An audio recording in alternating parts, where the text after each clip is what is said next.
کاتتان باش زۆر بەخێر بێن بۆ سەمیناری ئەم ڕۆمان کە لەسەر ئابووری سیاسی لە ئەزموونی ئێراندا لەلایەن زۆر بەڕێز کاک شەهریار شێخلەر بسپۆر لە دانانی استراتیژی بۆ سیاسەتی گەشەی وزە و ئاسایشی وزە پێشکەش دەکرێت. ئەگەر بە کورتی باسی بەکگراوندی ئاکادمی پەرست شێخلەر بکەم، بڕوانەمای ئەندازیاری لە مکانیک دیزایندا هەیە، ماستەری لە استراتیژی و بەڕێوەبردننی ئیژرایی لە زانکۆی تاران بەدەستهێناوە، هەروەها کۆرسێکی تایبەت بە گەشەپێدانی پرۆژە و بەرهەم Project and Product Development بۆ پێشەسازی و نەوت لە وڵاتی فەرەنسا بینیوە. هەروەها بەڕێوەبەری چەندین پرۆژەی گەورە و ڕاوێژکار و لێکۆلەر لە بواری وزە، سیاسەتی گەشەی وزە، ئابووری وزە کە ئەوانە ئێستاش هەر احتیمامی سەرەکی بەڕێزیانە. هەروەکو باسم کرد ئەوڕۆ لەسەر ئابووری سیاسی قسەمان بۆ دەکێت و ئێران وەکو ئەزمونێک باسی لێ دەکرد. هەروەکو دەزانن توێژینەوەی زۆر ئەو ڕاستیان سالماندووە کە ئابووری سیاسی ڕێکارێکی زۆر گرنگە بۆ گەشەی وڵاتان. ئەوەش بەهۆی ئەوەی کە لە ڕێگای ئەو زانستە دیراسەی کاریگەری سیاست، ئابووری، ئینستیتوشن و حکوومەت لەسەر یەکدی دەکرێت و لە ڕێگای شرۆڤە و دیراسەکردنی ئەو جانبانە و کاریگەریان لەسەر یەکتر نەخشە ڕێگای دەستنیشان دەکرێت بۆ سیاسەتدارەژەرانی وڵات. لەلایەکی ترەوە لە ئەدەبیاتی پەیوەندیدار زۆر باس لە گرنگی ئابووری سیاسی لە هەبوونی کاریگەری دوولایەنەی ئەو دوو جانبە لەسەر یەکتر دەکەن. بۆ نمونە لە نیزامی دیموکراسیدا وڵات سەقامگیری بەخۆی دەبینیت، بەرهەمهێنانی گەورە هەم لە دەرەوە هەم لە ناوەوەی وڵاتدا دەکرێت،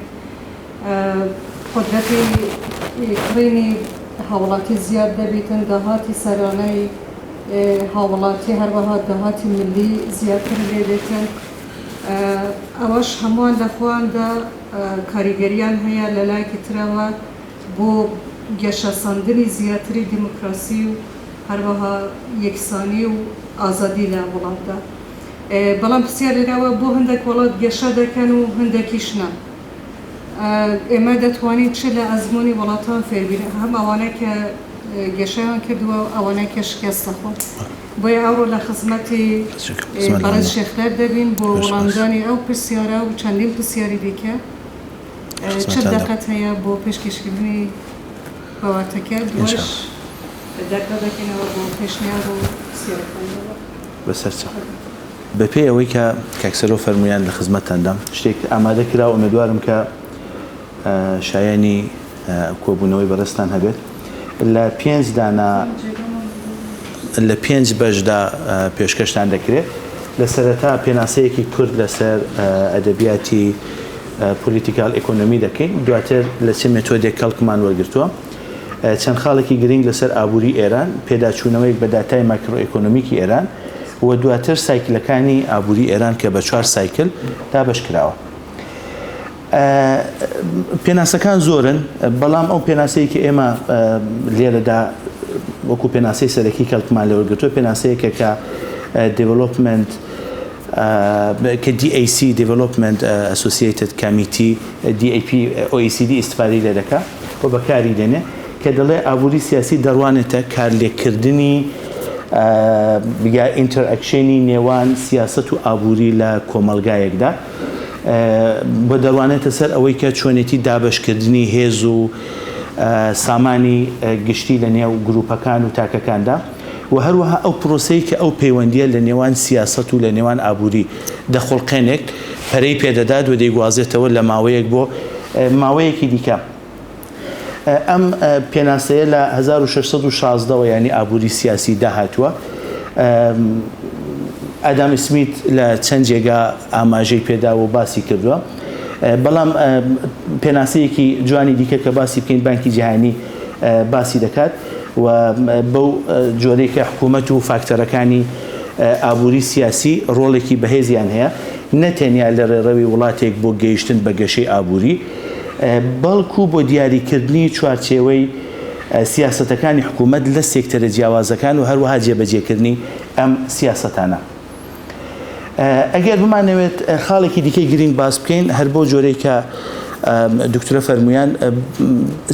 ئابووری سیاسی باسی ئەوە دەکات کە کەیوە لە چۆ چاکسازیەکان و دێڤڵۆپمنتەکان و گەشەکان لە حکوومەتەکاندا بێتە ئاراوە. مێتۆدێکیش کە بۆ ئەم پرزنتیشنە بەکارهاتووە بۆ ئەم پرۆژەی بەکارهاتووە هەر مێتۆدێکە کە DAC پێشنیاری دەکات و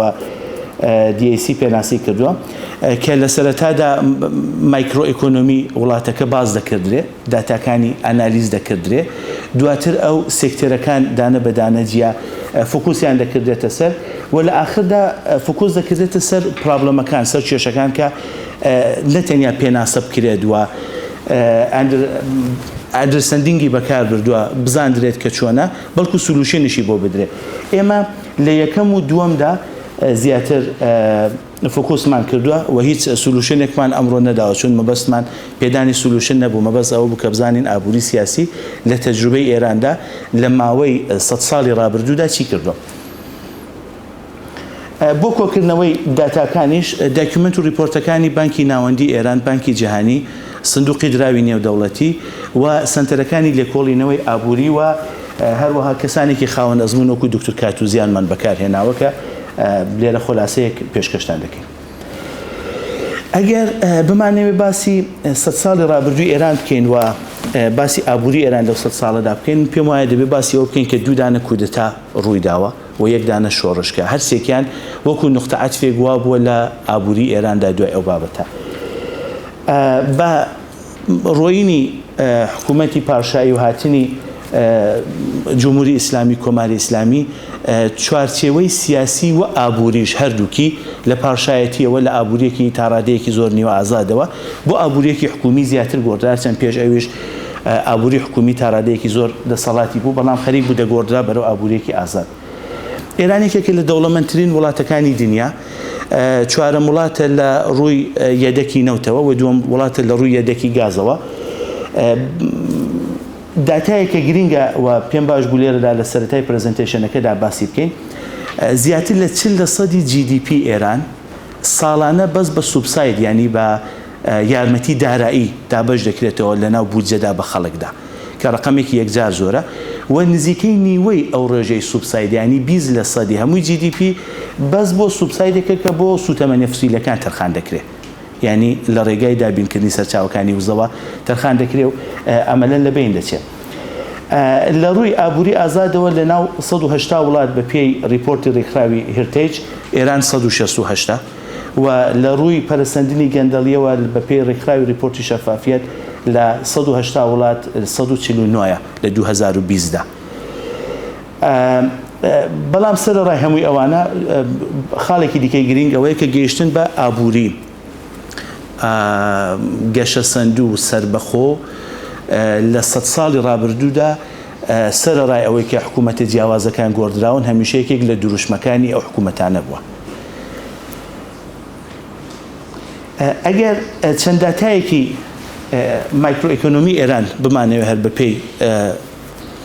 مێتۆدەکە لە سەرەتادا باس بکەین ئەگەر لە سەرەتا لە GDP-ەوە دەست پێ بکەین GDP ئێران پاش ئەوەی کە ببورن ئەوە ئەم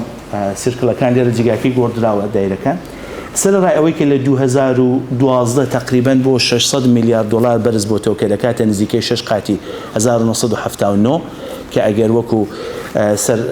سەرەتای کۆماری ئیسلامی باسی بکەین بەڵام دواتر زۆر بە خێرایی دابەزیوە و هاتوۆتە ئاستی ساڵی 2004 یعنی لە 2020دا ئابووری ئێران 16 ساڵ لە ڕووی GDP و پاشەکشەی کردەوە. ئەگەر پێوەری GDP گرۆس یان گەشەی GDP بە پێ هەر ساڵەکان کامێک لە ساڵەکان باس بکەین دەبینین پێش ئەم خەتە سوورەکە 1979 زۆربەی ساڵەکان سەرەوەی 7.5% بووە و لە ماوەی 13 ساڵدا ئابووری ئێران 4 قات بووە بەڵام دوای ئەو بێزگە لە 2 یا 3 دانە ساڵ کە سەرەوەی 5% ئەزمموی کردووە لە زۆربەی ساڵەکاندا زۆر نزم بووە گەشەکەی 12 ساڵ لە 40 ساڵ گەشەی ئابووری ئێران بە نسبەتی ساڵەکەی پێشوو نێگەتیڤ بووە و 8 ساڵیشی کەمتر بووە لە 2 یعنی شتێکی بەرچاو لێرەدا ڕووی نەداوە. ئەگەر بە GDP بە پێی نرخی سابتی دۆلار لە ساڵی 2010 دیسان جارێکی دیکە بڕوانینەوە GDP دەبینی لە ماوەی 2011 بۆ 2020 دیسان ئابووری ئێران دە ساڵێکی فەوتایی بۆ کە دواتر دیسان دێنەوە سەری و 2020 دیسان هاتوتەوە بەرامبەری بە 2011. GDP per capitaش نفسی پەترنی GDP هەیە لە 2012 بەرز بۆتەوە بۆ $8,000 لە ساڵدا هاتوتەوە خوارێ و ئەوەی کە شایانی ئاماژەیە کە لە 2020 داهاتی سەرانی هەر ئێرانیەک کەمترە لە 1979 یعنی لە ماوەی ئەو 40 ساڵەدا داهاتی سەرانی هەر ئێرانیەک لە 1979 بۆ 2020 دابەزیوە و 2020 0.94 هەمان پێوەرە لە 1979 دا. ئەگەر پەیوەستبوونی ئابووری ئێران بە داهاتی نەوت باس بکەین پاش ئەوەی کە لە سەرەتاکانی 1970 دا تا نزیک 50% بەرز بووە بەڵام دواتر بۆ 20% هاتووە لە 40 ساڵی ڕابردوو تقریبان خەتێکی حاڵەتێکی لاینیەری بووە ئاپەنداونی بووە بەڵام زۆر نەگۆڕدراوە و ئێستاش ئابووری ئێران ئابووریەکە کە زۆر بە داهاتی نەوت پەیوەستە. ئەگەر بینە سەر قەبارەی نەختی لە پاش 2000ەوە دەبینین کە قەبارەی چاپکردنی پارە لە ئێراندا یەکجار زۆر خێرا بووەوە زۆری کردووە. لەم ساڵانی ڕابردوودا بەعزە ساڵێک بووە مەسەل بە تایبەت لە 3 ساڵی ڕابردوو هەر ساڵ بە نسبەتی ساڵەکەی پێش ئەو زیاتر لە 30 و لە ساڵی 2020دا 21دا تا حومانگی یەکەم بە نسبەتی حومانگی ئەودەم 43% چاپکردنی پارە لە ئێران زیادی کردووە و ئەم دەستبڵاویە لە چاپکردنی پارە خۆی لەم ئینفلیشن و هەڵاوسانەدا پیشان دەدا کە ئەگەر چەند ساڵێکی ناوەندی لە وەکو کە سەردەمی ڕیفۆرمخوازەکان بووە لێی دەرکەین زۆربەی ساڵەکان لەسەرەوەی 30% و بە فلەکچوێنشێنێکی زۆر گەورە تووشی ئینفلیشن بووە. هەمووی ئەمانەش دەتوانین لە پێوەرێکی دیکەدا وەکو سێری نرخی دۆڵار باس بکەین بەرامبەر بە تومەن کە دەبینین لە بەتایبەت لە 15 ساڵی ڕابردوودا زۆر بە خێرایی بەرز بۆتەوە. پێوەرێکی دیکە وەکو کۆی قەرزی حکومی ئێران بە پێی داتاکانی بانکی ناوەندی لە پاش ئەوەی کە پەیوەندی دارایی و پەیوەندی بانکی ئێران لەگەڵ دەرەوە پچراوە لە 2016 و 2017 تقریبا ئیدی زیادی نەکردو دابەزیەوە هاتوتەوە خوارێ و ئەمە هۆکارەکەی ئەم نەبوونی قەرزی دەرەکیە بە چاپکردنی پارە کە پێشتر باسمان کرد جوبران کراوەتەوە. کورتێنانی بودجەش لە پاش 2000ەوە بە ڕێژەیەکی یەکجار زۆر و بەرچاو دەبینین کە هەرچەند حاولە کراوە لە 3-4 ساڵی ڕابردوودا کۆنترۆل کرێ بەڵام زۆر کورتێنانی بودجە لێرەشدا زیادی کردووە. بەپێ ئەوەی کە نرخی تومەن بەرامبەر بە دۆڵار زۆر دابەزیوە ئەمە سەرەڕای هەمووی گەماڕۆکانی سەرنەوت یارمەتی دەرێک بووە بۆ ئەوەی کە کۆی هەناردەکردنی ئێران لە ساڵانی ڕابردوودا بەردەوام زیاد بکات و ئەمە مانە نەبووەوە کۆمەکێک بوو بۆ ئەوەی کە لەم بابەتەدا بتوانێت جوبرانی هێنانەوەی دۆڵار بکات یا دراوی بیانی. بەڵام لەو جێگایەوە کە دەبینین لە 2015-16ەوە کە شکانی نرخی تومەنی ئێرانی دراوی ئێرانی دەستی پێ کردووە هاوردەکردن لە دەرەوە دابەزیوە. ئەگەر بینە سەر پێوەرەکانی کە پێوەستە بە چۆنێتی دابەشکردنی داهات لە ناو خەڵکدا ئەگەر چینە سەر پێوەری جینی دەبینین کە تقریبا لە هەمووی ساڵەکانی ڕابردوودا نزیکەی 43% بووە ئاپەنداونێکی زۆر چکۆلی بۆ فلەکچوێشنێکی چکۆلی بووە. لە چەند ساڵی کابینەی 78 ئەگەر هەڵە نەبووم کابینەی ئەحمەدی نژاد بوو بە پێی چەند سیاسەتێک 2%-3% دابەزی بەڵام دواتر دیسان بەرز بۆتەوە و بەرەو خراپتر بوون ڕۆیشتووە. ئەو پێوەرە لێرەدا زۆر باشتر دەتوانێت خۆی پیشان بدات کە دەڵێت عەداڵەت یان دابەشکردنی سامان و دابەشکردنی داهات لە ناو دەدانە دەیەکی جامعە لە ئێراندا چۆن بووە. ئەگەر سەیری ئەمە بکەین ببورن لەم سەرەوە ئەوە عکس بۆتەوە چۆن پاوەرپۆینتە لە کۆمپیوتەرێک بۆ کۆمپیوتەرێکی تێک چووە 5% خوارەوەی کەم داهاتی ئێران تەنیا 20% داهات و سامانی گشتیان لەبەردەستە بەڵام سێدەیەکی سەرەوە زیاتر لە 60%. و ئەوە بۆتە هۆکاری ئەوەی کە جیاوازیەکی زۆر لە ناو چینی زۆر هەژار و چینی زۆر دەوڵەمەند لە ئێراندا ساس بکرێت کە ئەمە یەکێک بۆ لە هۆکارەکانی ئابووری سیاسی کە باسمان کرد باسی ئەوە دەکات کە چۆن سامانی گشتی لە ناو کۆمەلگادا دابەش دەکردرێت. ئەگەر 2 ساڵی لە ماوەی 5 ساڵ وەکو نمونە لێرەدا باس بکەین دەبینین کە هەموو ساڵەکان جیاوازی نێوان خەرجی و توانای خەرجکردنی دەیەکی زۆر دەوڵەمەند بە نسبەتی دەیەکی زۆر فەقیر زۆر زیاتر بوو، یعنی جیاوازی ئەو دوانە بۆ توانای خەرجکردنیان زۆر زیاتر بووە. ئەگەر بمانێ ئەمانەی کە ئەرزم کردن خۆلاسەیەکی بکەینەوە، ناسەقامگیریەکی زۆر ڕوون لە داتاکانی مایکرۆئۆکۆنۆمیک و لە ئابووری ئێرادان دەبیندرێت کە بە پێناسەی پێرسۆن ناسەقامگیرێکی ئالۆزە، یعنی ناسەقامگیرێکە کە کۆنتترۆل نەکراوە و ئالۆز بووە. بە پێچەوانەیەوە کە لە 1960 ئێران هەموو ساڵێک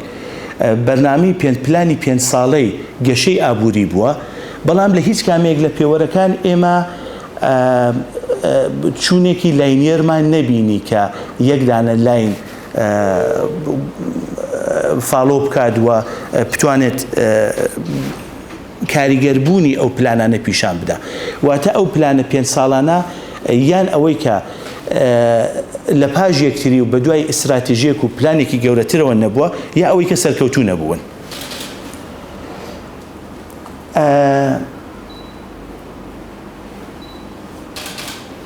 ئەگەر بمانەوێت باسی چۆنێتی دابەشبوونی پشکی کەرتەکان لە GDP دا بکەین، پشکی کەرتی تایبەت لە کۆی GDP ئێران کەمتر بووە لە 20% و ئێستا هەر بەو ڕێژەیە ماوەتەوە. سیستمی دابەشکردنی بودجە لە ئێران خۆی یەکێکە لە سەرچاوەکانی سەرهەڵدان و قوڵتربوونی ئەو خەیرانانە کە باسمان کرد.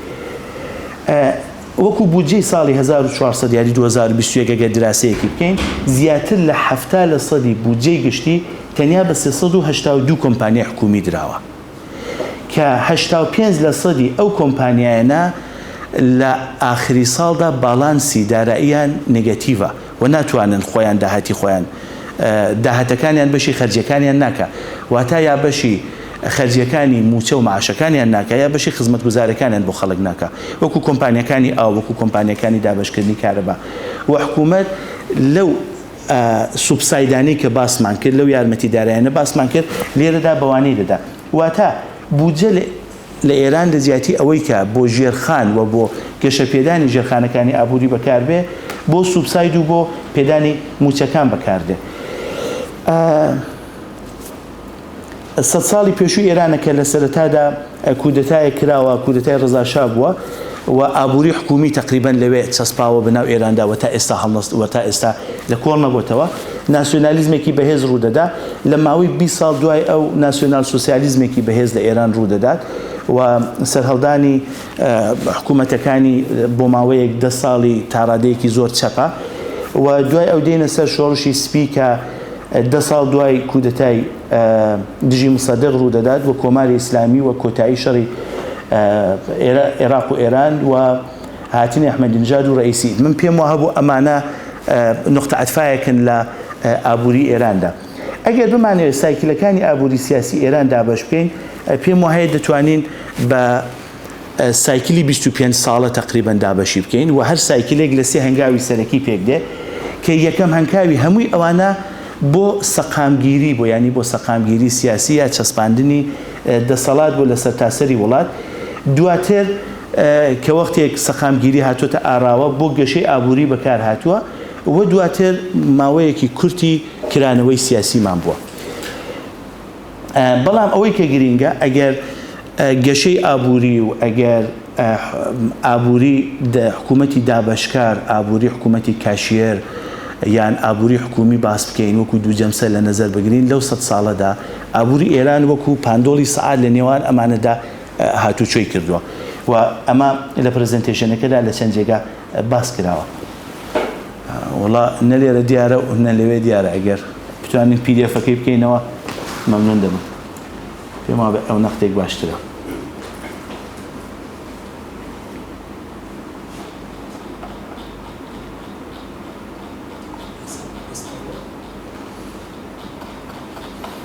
ئەگەر سایکلی یەکەم لە 1299 تاوکنێ 1332 باس بکەین لە سەرەتا 5 ساڵ بۆ پەرەسەندنی بۆ ماوەی 5 ساڵ بەس بۆ سەقامگیرکردنی حکوومەتی ڕەزا شا سەرف کراوە. زامیان دەبرم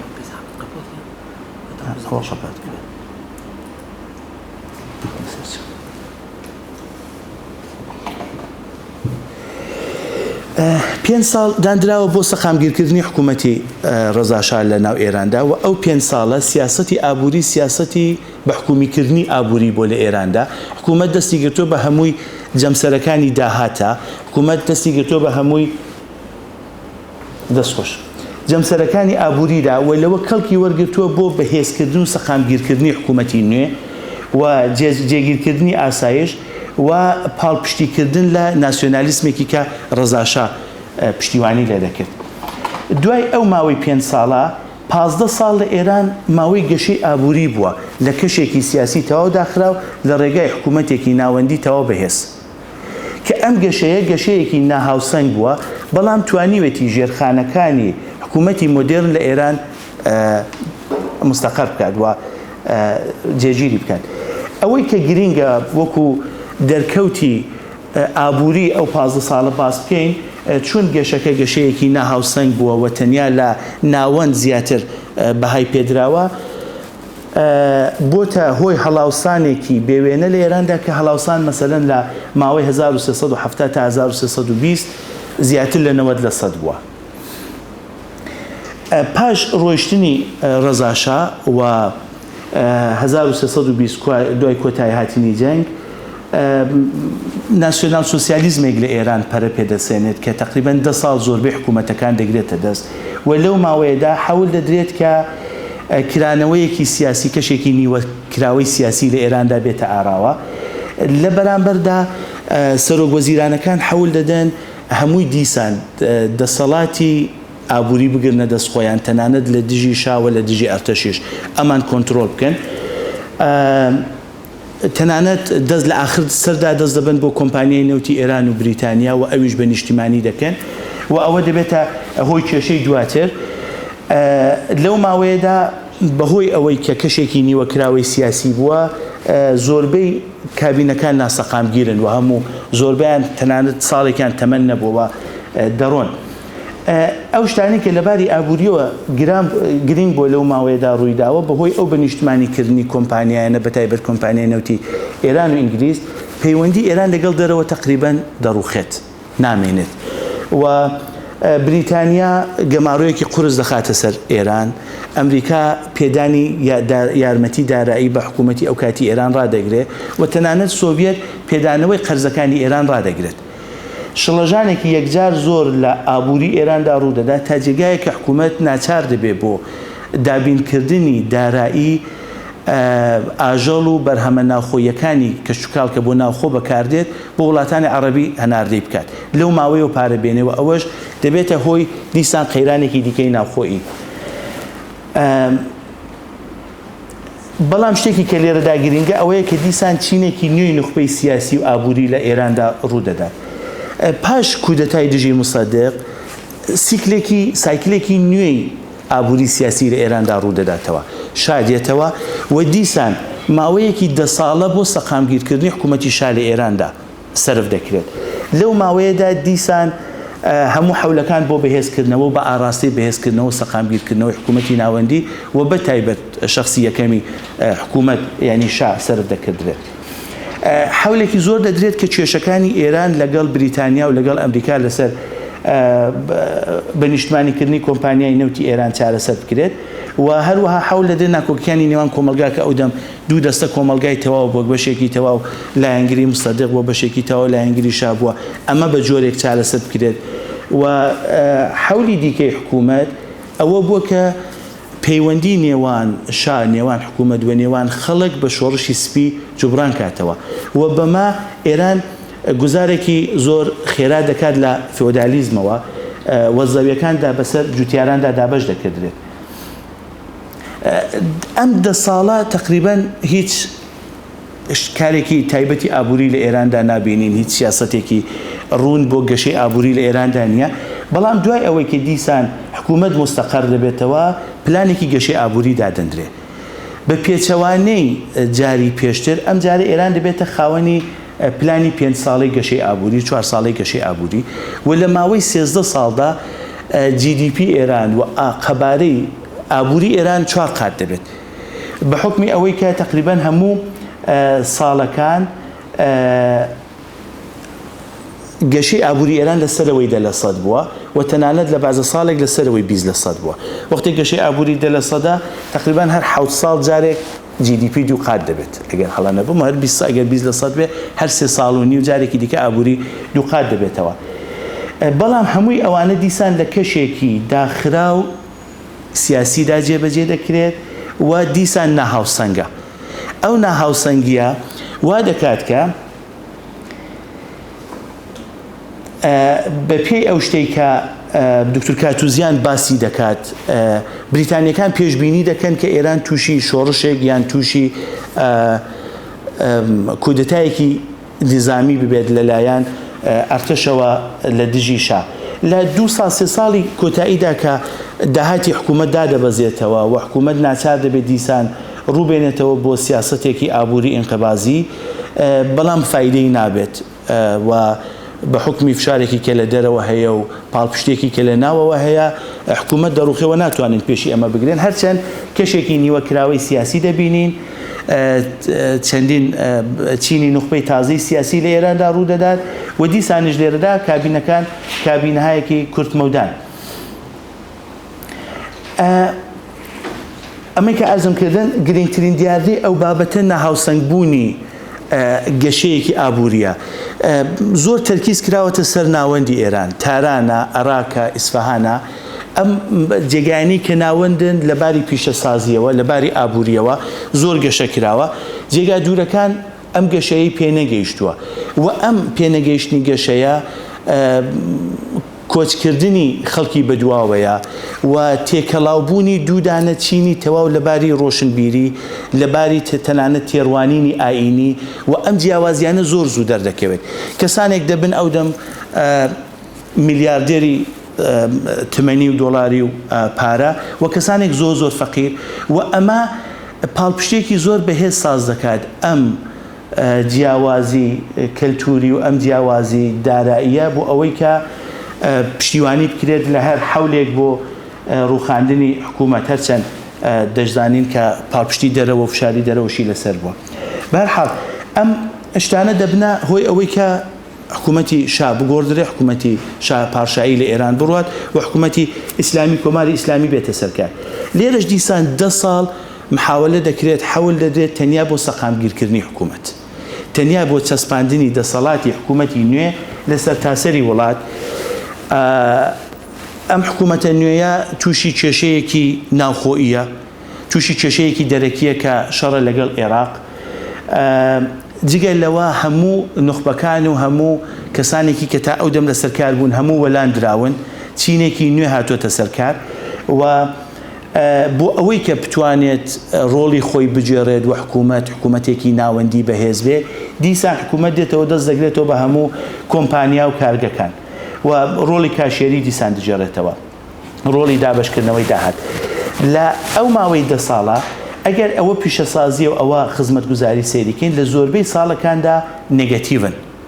گەشەکەی و ئەگەر ئەوەی ئاخری ئێرە ئەزیەت پێشن سەیریکەن دەبینین کە کورتێنانی بودجە لە 219 میلیارد ریال لە 1358 بۆ 2167 میلیارد ریال لە 1367 یعنی لە ماوەی 9 ساڵدا دەقات زیادی کردووە بۆ ئەوەی کە حکوومەت بتوانێت ئەم ڕۆڵی سەقامگیرکردنە بجێڕێت لێرەدا کارێکە دەکات دێنێت دەست دەگرێت بە دیسان بە هەموو جەمسەرەکانی دارایی و داهات و کۆمپانیەکان سامانی و کەسانی کە ئێرانیان بەجێشتووە ئەو کۆمپانیانی کە قەرزدارن تەنانەت بە یەک بڕیاری ئەنجومەنی سەرکردایەتی 27 دانە بانکی کەرتی تایبەت لە یەک ڕۆژدا دەکرن بە حکومی و تقریبا کەتی تایبەت لە ئێران نامێنێت تەنانەت هەموو یانە وەرزشەکانیش دەستیان بەسەردا دەگیرێ بۆ ئەوەی کە بتوانێت یعنی لە ماوەی ئەم 10 ساڵەدا هەمووی سیاسەتی ئابووری هەمووی ئابووری هەمووی سیاسەتی ئەمنی لە پێناوی پتەوترکردنی حکوومەت و چەسپاندنی دەسەڵاتی حکوومەتی ناوەندیە. ئەگەر ئەمە بەس ئەو 10 ساڵە دیسان لە 3 ماوەدا باسی بکەین لە 4 ساڵ یەکەمدا ئابووری ئێران پاشەکشەیەکی زۆر گەورە دەکات کە دەتوانێت یەکێک لە هۆکارەکانی تێۆری ئسکاتچپۆل بێت کە باسی ئەوە دەکات کە هەیکەلی ئیداری پاش شۆڕشەکان تقریبا نامێنێ. ئسکاتچپۆل 4 ساڵ تقریبا 2 ساڵ 3 ساڵ گەشەیەکی نیوەی چکۆلەی ئابووریمان هەیە، بەڵام دوای ئەو دیسان گەشەی ئابووریدا دەبەزێتەوە ئابووری پاشەکشە دەکات. لەو خشتێدا حەول دراوە ئاستی حکوومەت و داهاتی حکوومەت و بودجێ حکوومەت باس بکرێت. لە 4 ساڵی یەکەمدا تێگڕای داهاتی ساڵانە لە 1044 میلیارد ریاڵە و کورتێنانی بودجە 609 میلیارد ریاڵە. کاتێک لە ساڵەکانی دواتردا لە ماوەی 1365 بۆ 67 تێگڕای داهات بۆ 702 میلیارد ریال دادەبەزێ، یعنی نزیک دەبێتەوە لە ئاستی کورتێنانەکەی جاران کورتێنانی جاران بەرز دەکاتەوە بۆ نزیک داهاتی پێشووینەوە. دیانی بودجە دوو بەش بووە، داهاتی نەوت کورتێنان، هیچ شتێکی دیکە لە ئارادا نەبووە لە ماوەی ئەم 10 ساڵەی سەرەکیدا. من پێم وایە ئەم ترێندا زۆر جوان دەتوانێت پیشانی بدات کە تقریبا 6 ساڵ لەو 10 ساڵە گەشەی ئابووری گەشەیەکی نێگەتیڤ بووە، پاشەکشەی کردووە و تەنیا 2 ساڵ گەشەیەکی ئابووری نەختێک بەرچاو دینراوە کە پاش 3 ساڵ زۆر بە حساب نایە، چون ئابوووریەکەی دەچکۆلە بۆتەوە هەر چەندێک کە حەول بدرێت زۆر نیشان دەدا، زۆر پیشان دەدرایەنی بوانە بۆ کە بڵام ئەم گەشەی ئابووری 28% دوای گەشەیەکی ئابووری ڕوویداوە، دوای پاشەکشەیەکی گەورەی ئابووری بووە و لە ساڵەکانی دواتر دیسان 2 ساڵی دیکە زۆر چکۆلەتر بووە. پاش ئەو ماوەیە دیسان ماوەیەکی گەشەی ئابووری دەست پێ دەکاتەوە، سایکلەکانی پێشوو دیسان تکرار دەبێتەوە. لە کۆتایی 10 ساڵی یەکەم شەڕی ئێران و عێراق نەماوە، حکوومەت تا ڕادەیەکی زۆر سەقامگیرە، پێویستی بە سەقامگیرکردن و دژایەتی لە ناوخۆ لە دەرەوە تقریبا نەماوە و بە پێی ئەو سیاسەتەی حکوومەتی دابەشکارەکە لەو 10 ساڵەدا بەڕێوەی بردووە خەزێنە خاڵیە. پس دێنێت پلانێکی چاکسازی و گەشەی ئابووری بەڕێوە دەبات بۆ ئەم مەبەستە بچووکردنەوەی حکوومەت، ئازادکردنی نرخەکان، تاگنرخیکردنی دراوە بیانیەکان و تەنانەت ڕادەستکردنی بەشێک لە کۆمپانیەکان دەخرێتە ناو بواری جێبەجێکردنەوە ناو بەرنامەوە بۆ ئەوەی کە بتوانێت بە پلانی گەشەی ئابووریەکەی بگات لێرەدا. پەیوەندی سیاسی و ئابووری ئێران لەگەڵ وڵاتانی دەرەوە بە تایبەت وڵاتانی ناوچە تا ڕادەیەکی زۆر باشتر دەکرێت. بودجێ عمرانی یا بودجێی مەدەنی وەکو مەکینەی ئەم گەشەی ئابووریە بەکاردێت، بەڕادەیەکی یەکجار زۆر گەشە دەکات، بەڕادەیەکی یەکجار زۆر بودجێ عمرانی زیاد دەکات لە ماوەی بە تایبەت 4 ساڵی یەکەمدا و حەول دەدرێت کە زۆربەی ئەو کارگانی کە لە ماوەی شەڕی عێراق و ئێرانیان بەهۆی نەمانی خاوەنەکانیان لە ئێراندا لە کار کەوتبوون ئەوانەوە کار بخرێتەوە. لە ماوەی 4 ساڵی یەکەم گەشەی ئابووری ئێران دەگات 8.7 کە ئەم ماوەیە نیلی وەکو سیاسەتی ڕێکخستنەوە ناوی دەبات یا کارشناس و پارسان وەکو ریفۆرمی ئابووری ناوی دەبن یان بێداد وەکو ئازادکردنی ئابووری ناوی دەبات. بەڵام بەهۆی ئەوەی کە دیسان ئەم گەشەی ئابووریە گەشەیەکی ئابووری هاوسەنگ نییە، گەشەیەکی ئابووری نییە کە لە هەمووی سێکتەرەکان و لە هەمووی ئێراندا جێبەجێ بکرێ و دواتر لە کۆتاییەکانی ئەم 8 ساڵی هاشمی بەهۆی دادگای میکۆنۆز و بەهۆی زۆشتی دیکە پەیوەندی ئێران لەگەڵ دەرەوە تێک دەچێتەوە، دیسان پاشەکشەیەک لە ئابووری ئێران ڕوودەداتەوە تا جێگایەک لە ناوەندی پلانی گەشەی ئابووری ئێران دێجارێکی دیکە دەست دەباتەوە بۆ کۆنتڕۆلکردنی بازار بۆ ئەوەی کە لە نێگەتیڤ بوونی گەشەی ئابووری پێش بگرێت کە ئەم ساڵە بووە کە گەشەی ئابووری دیسان کەوتێتەوە. ئەم گرافە دیسان پیشانی دەدات 4 ساڵی ئەوەڵ تقریبا گەشەیەکی ئابووری ڕوودەدا، بەڵام دوای ئەو بەهۆی ئەم سیستماتیک نەبوونی و بەهۆی ئەوەی کە پلانێکی گشتگیر نەبووە تا ڕادەیەکی زۆر بەرەو ئاستێکی نزمتر دەڕواتەوە. دیسان لێرە دەبینین کە پاش ئەوەی کە گەشەی ئابووری تەواو دەبێت دیسان کرانەوەیەکی سیاسی ڕوودەدات کە لە ئێران بە ئیسلاحاتیان بە ریفۆرم بە ئەو ماوەیە ناو دەبردرێت. لەو ماوەیەدا حەول دەدرێت کە پەیوەندی نێوان ئێران و وڵاتانی دەرەوە باشتر بکرێت، چاکسازیەکی سیستماتیک لە ڕووی ئیداریەوە ڕوو بدات گرنگەکانی ئەگە بتوانین باس بکەین ئەوەیە کە چەندین کۆنگرە و سێمینار لەسەر ئەولەویەتی کرانەوەی سیاست بەسەر ئابووریدا دەبەسترێت پەیوەندی ئێران و ئوروپا کە لە کۆتایی حکوومەتی هاشمی تێکدرا بوو دیسان حەول دەدرێت لە ماوەی چەند ساڵێکدا چاکرێتەوە پەیوەندی ئێران لەگەڵ وڵاتانی دەرەوە چاک دەکرێتەوە و چەندین پرۆژە بۆ بەرزکردنەوەی دەسەڵاتی سەر و کۆمار لە ئێران دەخسترێتە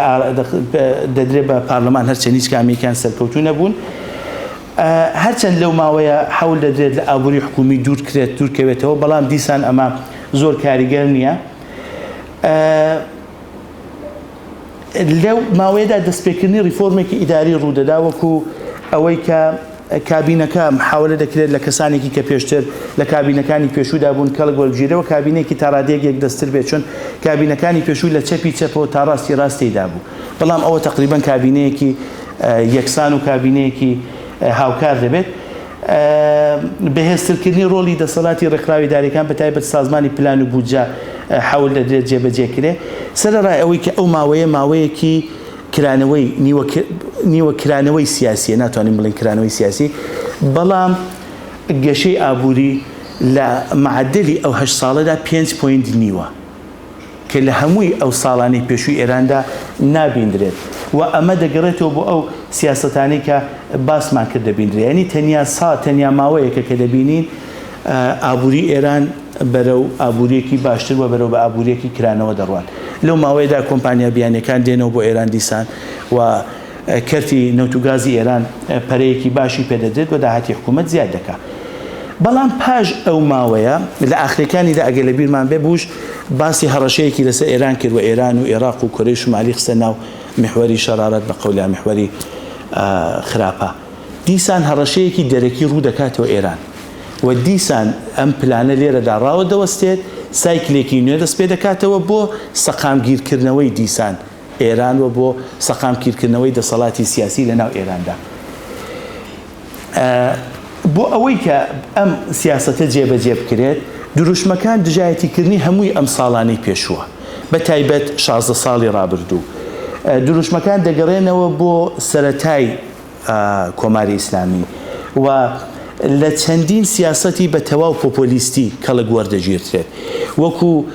بۆ ئەوەی کە بتوانێت پەیوەندی نێوان حکوومەت لە ناوخۆ لەگەڵ خەڵک بە تایبەت چینی هەژار کە باسمان کرد بەلانی کەم 50% خەڵک دەگرێتەوە باشتر بکاتەوە وەکو پێدانی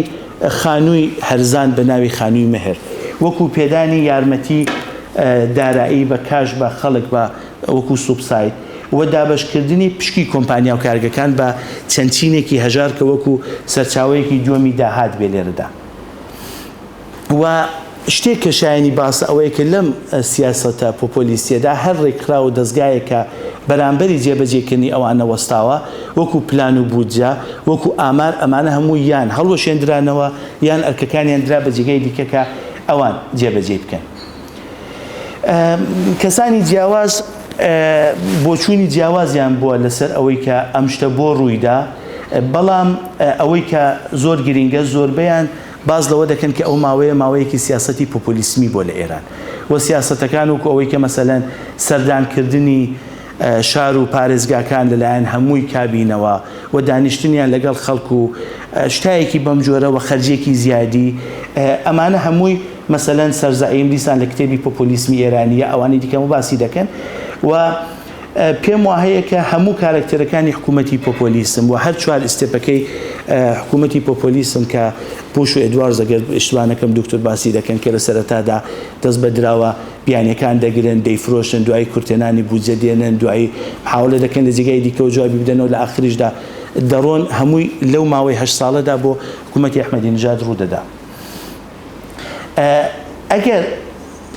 ئەو چۆن توانی ئەم سیاسەتە پۆپۆلیستیە جێبەجێ بکە باس بکەین لێرەدا بە تەنیا لە ماوەی 8 ساڵدا ئەحمەدی نژاد زیاتر لە 700 میلیارد دلار داهاتی نەفتی بوو لە کاتێکدا هەموو کابینەکانی پێش ئەو لە پاش 1970 430 میلیارد دلاریان داهات بووە و تەنانەت ئەگەر تا 100 ساڵی پێش ئەو تا حکوومەتی شاش بڕۆینەوە دیسان ناگەنە ئەو ئاستا پس پارەیەکی زۆر دێتە ناو دەستی ئەوەوە و ئەو بەتایبەت لە 3-4 ساڵی یەکەمدا ئەم بەدابشکردنی ئەو پارەیە حەول دەدات کە پەیوەندی خۆی لەگەڵ خەڵک و پەیوەندی حکوومەت لەگەڵ خەڵک چاک بکاتەوە گرنگترینەکانیان ئەوەیە کە چینێکی نوێ بێ ئەزمون دێنە سەرکار بۆ دانانی سیاست بۆ جێبەجێکردنی سیاسەتەکان چێبڕچێی نێوان لایەنەکان لەناو حکوومەتەدا زۆر قوڵتر دەبێتەوە و بەهۆی ئەوەی کە پارەیەکی زۆر دابەش دەکرێت لە ماوەیەکی کەمدا گەندەڵیەکی زۆر ساز دەبێت و گەندەڵێکی سیستماتیک لە ئێراندا لەو دەمەوە ئیدی مستەقەر دەبێت. پەیوەندی ئێران لەگەڵ وڵاتانی دەرەوە ڕۆژ بە ڕۆژ خراپتر دەبێت گەمارۆکان لەسەر ئێران تونتر و قورستر دەبێت و زۆربەی سیاسەتە ئابوووریەکانی کە لەم ماوەیەدا حەول دەدا حکوومەت جێبەجێ بکات شکست دەخوا. مەسەلەن پلانی پرۆژەی ئابوووریەکی بچووک دیاری دەکرێت کە قەرار دەبێت لە ماوەی 4 ساڵدا 3 ملیۆن کەسدا بمەزرێنرێ و 21 میلیارد دۆلاریش بۆ ئەوە سەرف دەکردێ بەڵام نە هیچ کەسێکدا دەمەزرێنرێ و نە هیچ دەستکەوتێکشی دەبێت و بەردەوامبوون لەم سیاسەتانە و لە سیاسەتە هەڵە ئابوووریەکان وەکو پێدانی پارەی کاش بە خەڵک لە زیاتیوە بەرهێنان لە سێکتەرە سەرەکیەکان و لە دەستچوونی دیسیپلین و ڕێکخستنی ئابووری سیاسی وا دەکات کە قەیرانە ئابووریەکان لە کۆتایی ئەو حکوومەتەدا هەر بێت و قوڵتر بکرێتەوە. شتێکی دیکە کە بۆ ئەو ماوەیە شایانی باسە لە 2007ەوە بە پێی خاڵی 44 دەستوری ئێران دەست دەکرێت بە دابشکردنی کۆمپانیا بە ڕادەستکردنی باشتر بڵم کۆمپانیاکانی حکومی بە کەرتی تایبەت کە لێکۆڵینەوەیەکی پارلمانی ئێران لە 2010 باسیەوە دەکات کە لە ماوەی ئەو 3 ساڵەدا زیاتر لە 30 میلیارد دلار کۆمپانیا ڕادەست کراوە بەڵام تەنیا 13.5% لە سەدی یعنی نزیکەی 4 میلیارد دلاری بە دروستی دابش کراوە. باقیەکە هیچی بە کەرتی تایبەت نەدراوە بە کەرتێک دراوە کە لە ئێران بە خصوولەتی ناو دەبدرێت و کەرتی نیوە دەوڵەتیە کەرتێکە لە دەرەوەی حکوومەت لە دەرەوەی کابینە کەرتێکە کە زەریبە نادا کەرتێکە کە باز نادا کەرتێکە کە لەژێر کۆنتترۆل و بەرنامەکانی حکوومەت دانیە و ئەوە دەبێتە هۆی ئەوەی کە حکوومەتێکی دووەم ئەمەلەن لە تەنیشتی حکوومەتی ئەسلیدا و لە نێو تەنیشت کابینەدا بەوجود بێت. تا پێش ئەو سایکلە ئابووری دەرەوەی حکوومەت ئابووریەک بوو کە بەدەست دەستگا ئابووریەکانەوە بوو تا ڕادەیەک وەکو بنیادی مستەزەفان بەڵام لێرە بۆ لاوە دەکەوێتە دەست کەرتێکی کە زیاتر کەرتێکی سیاسی ئەمنیە دەست هێزێکی سیاسی ئەمنیە و ئەمە حکوومەتێکی دووەم لە ئێراندا بەوجود دێنێت. بەم گرافەش ئەوەی کە لە ماوەی ئەو 8 ساڵە حکوومەتەدا کراوە من پێم وابێ زۆر جوان دیارە چەند ساڵێک نێگەتیڤ بووە و بێزگە لە 2 ساڵ کە سەرەوەی 5% بووە نەتیجەی حکوومەتێکی پۆپۆلیستی هیچ گەشەیەکی ئابووری نەبووە. ئەم گرافەش دیسان حەول دەدا تا ڕادەیەک بڵێ کە شێوەی هەڵاوسان و ئەو سیاسەتانە چی کردووە. ئەمە بە داتای بانکی ناوەندیە بێزگە لە ساڵێک کە نزیک 10% بووە لە زۆربەی ساڵەکان هەڵاوسان ئینفلیشن لە ئێران سەرەوەی 20% بووە و تەنانەت بۆ سەرەوەی 35% نزیک 30%ش چووە. وەختێک پارەکە بە کاژ لە ناو خەڵکدا دابەش کراوە ئەمە دەتوانێت نەتیجەی بێت. پاش ئەو ماوەیە دیسان خەزێنە خاڵیە کێشە ئەمنیەکان چارەسەر نەکرا و سەقامگیری بە تایبەت لەگەڵ دەرەوە تا ڕادەیەکی زۆر بەدەست نەهات. ئەم جارە دیسان پلانێکی گەشەی ئابووری دادەنرێتەوە کە بۆ ئەم پلانە گەشەی ئابووریە بۆ ئەو ماوەیە کە 8 ساڵ قەرارە جێبەجێ بکرێت حەول دەدرێت کە ئەولەویەت بە کێشە ئابووریەکان بدرێت و بۆ ئەو بابەتە حەول دەدرێت کە پەیوەندی ئێران لەگەڵ دەرەوە باشتر کرێتەوە کە لە ڕێگای ئەو سازانی پێنجی بە علاوە یەک جێبەجێ دەکرێت. بەڵام شتێکی کە زۆر گرنگە لێرەدا ئەو دوو حکوومەتی کە باسم کرد حکوومەتی کابینە حکوومەتی هەڵبژاردە لەگەڵ حکوومەتی دەرەوەی کابینە لێرەدا ڕوبەڕووبوونەوەکانیان چ لەباری سیاسی و چ لەباری ئابووری هەردێت و قوڵتر دەبێتەوە هەردێت و تونتر دەبێت. بەڵام ئەم گەشەی ئابووریە تا ئاخر ئیدامەی نییە هەرچەند دەستکەوتی دەبێت کە باسی دەکەین. بە هاتنی حکوومەتی ترامپ تقریباً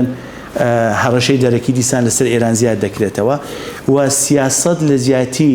گەشەی ئابووری دەگەڕێتەوە دیسان بۆ سیاسەتی سەقامگیری و لێرەدا فلاشبەکێک هەیە ئەوە ئیدامە نادرێتەوە. بەپێی ئەوەی کە لە 4 ساڵ یەکەمدا تا ڕادەیەک پەیوەندی ئێران لەگەڵ دەرەوە باشتر دەبێت و ئەمە دەبێتەوەی کە بەشێک لە کۆمپانیەکان بگەڕێنەوە تەنانەت تۆتال گەڕاوە و ئەمانەوە بەرهێنانیان کرد. سەرچاوی داهات لە بۆ حکوومەت زیاد دەکات، توانێت بەرهەمێنانی نەوت بۆ سەرەوەی 3 میلیۆن بەرمیل زیاد دەکات، چاکسازی لە باش دەکردرێت و بەوەش داهاتی ناوخۆیی زیاد دەکرێتەوە و دەتوانین بڵێن کە لە 4 ساڵی یەکەمدا تا ڕادەیەک سەرکەوتن دەبیندرێت، هەرچەند ساڵی 95 کە باشترین ساڵ ینی 2016 باشترین ساڵی گەشەی ئابووری بووە کە 12% بووە، گەشەی ئابووری نانەوتی تەنیا 2% بووە. یعنی تەرکیزی حکوومەت بۆ گەشەی ئابووری دیسان تەرکیز لەسەر سەرچاوەکانی ڕاستەوخۆی داهاتە، وەکو کەرتی نەوت و کەرتی گاز، وەکو باج، ینی وانێکە دیسان گەشەیەکی ئابووری هاوسەنگ لە هەمووی کەرتەکان و لە هەمووی ئێراندا جێبەجێ بکرێت. بە دیسان قوڵتربوونی گەمارۆکان و پاشەکشەی ئابووری ئێران و لاوازبوونەوەی دیسان ئابووری و کورتبوونەوەی ئابووری کە لە سلایدەکانی GDPشدا باسمان کرد، حکوومەت دیسان ناچار دەبێت بە چاپکردنی دراو کە لە چەند ساڵی ڕابردوودا دراو لە ئێران تقریبان چەند قاتی ساڵەکانی دیکە چەند بەرامبەری ساڵەکانی دیکە زیادی کردووە کورتێنانی بودجێ جوبران کاتەوە و ئەوە لە تەنیش بەرزبوونەوەی ڕێژەی سوبساید بۆ وزە و ئەو ئیجباری کە دەبێت یارمەتی دارایی بدا بە خەڵک، حکوومەت ناچار دەکات کە خزمەتگوزاریەکانی خۆی بۆ خەڵک گران بکات، وەکو ئەوەی کە لە بێنزیندا ڕوویدا و لە 1-2 کەرەت بوو بەهۆی سەرهەڵدانی ناڕزایەتیەکی کە لە 40-45 ساڵی پێشوودا تقریبان بێوێنە بۆ قەت نەبیندراوە. ئەمانە هەمووی بوو بەوەی کە دراوی ئێرانی لاواز بێت و دراوی بیانی بە تایبەت دۆلار و یۆرۆ لە بەرامبەر دراوی ئێرانیدا نرخەکانی زۆر بچێتە سەرێ. تەنیا لە ماوەی 1396 بۆ 97 ینی 2017 بۆ 2018 حکوومەت بۆ کۆنتڕۆڵکردنەوەی بازاڕی دراوەکان 36 میلیارد دلار دەخاتە ناو بازارەوە، بەڵام هیچ کاریگەریەکی نەبووە و دەبینین کە ڕۆژ بە ڕۆژ ئەمە نرخی دراو زیاتر بەرز بۆتەوە. جگەل لەوە هەمووی ئەمانە بۆتە هۆی بەرزبوونەوەیەکی هەڵاوسانی واقعاً بێوێنە لە ساڵانی ڕابردوودا. لە ئاخری ساڵی 99 ینی نەورۆزی 2021 هەڵاوسان بۆ بەشێک لە کالا هاوردەکراوەکان بۆ زیاتر لە 600% گەیشتووە. و 40%ش تەنیا لە حەودمانگی یەکەمی ئەم ساڵدا، ینی ئەم ساڵی کوردیدا، ئەم ساڵی ئێرانیدا کە لەوێ بە سەرەتای تەقویم لە نەورۆزەوەیە قەبارەی نەقدی زیادی کردەوە. ئێستا خەریکین هەڵاوسانەکانی دەبینین. هەر بۆ جۆرێک کە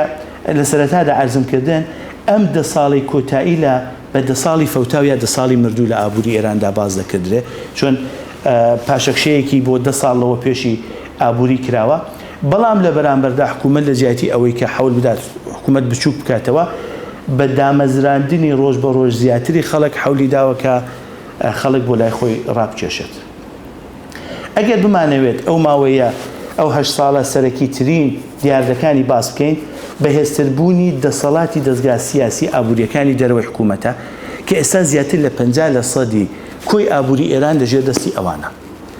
و بازە دەستگایەکی سەرچاوەکانی لە ساڵی 2013 کە ڕۆیتێرز باسی دەکات زیاتر لە 100 میلیارد دلارە. پەرەسەندنی گەندەڵی و دەرکەوتنی بەهۆی ملمانەی لایەنەکانە،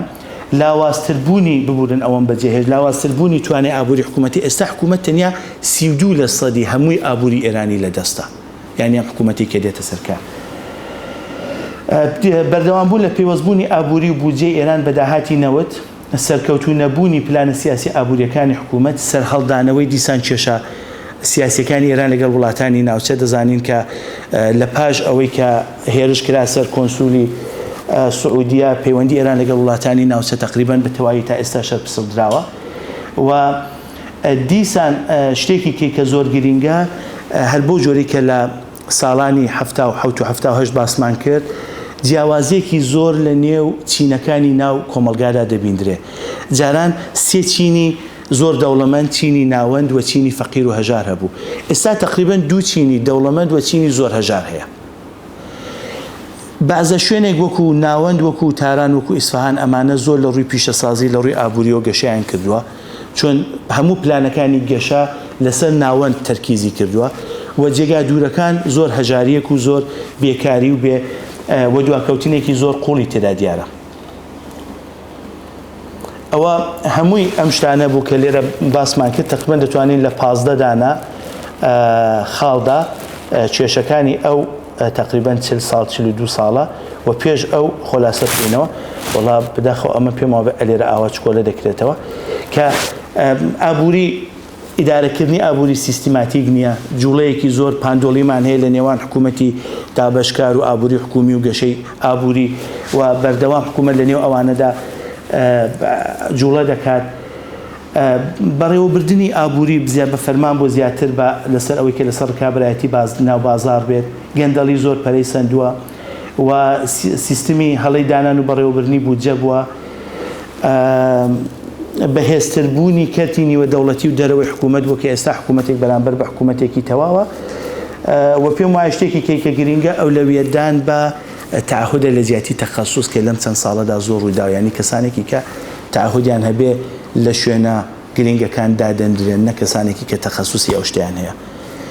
شتێکی کە من لە زۆر جێگاش باسم کردەوە بۆشم زۆر گرینگە، ئارامکۆی سعودیە 11 دانە ئەندامی بۆردی هەیە کە 5 وەزیرەکانن، یەکی شاخۆیەتی شای سعودیەیە، 5 کەسانێکن کە لە دەرەوە پێشتر لە شێڵ و لە تۆتاڵ و لە ئێکزۆن مۆبیل و لە بانکەکان و لە کۆمپانیا گەورەکان پێشتر ئیشیان کردو لێوێ بەڕێوەبەری مدیر عام بوون، بەڕێوەبەری گشتی بوون و ئێستا هاتوون و یەک دەنگیان هەیە بەرامبەر هەموو ئەندامەکانی وەزیرەکان و ئەندامەکانی خانەوادی سەڵتەنەتی. نەتیجە بۆتەوەی کە ئارامکۆ ئێستا 2000 میلیارد دلار نرخێتی. زۆر سپاسان دەکەم بۆ وەختان. من پێمەوە بێ زیاتر لە 40 دقیقە قسەم کرد 45 دقیقە چێشاون زۆر. زۆر سپاس. زۆر سپاسان دەکەم مەمنون لە کاتێکتان.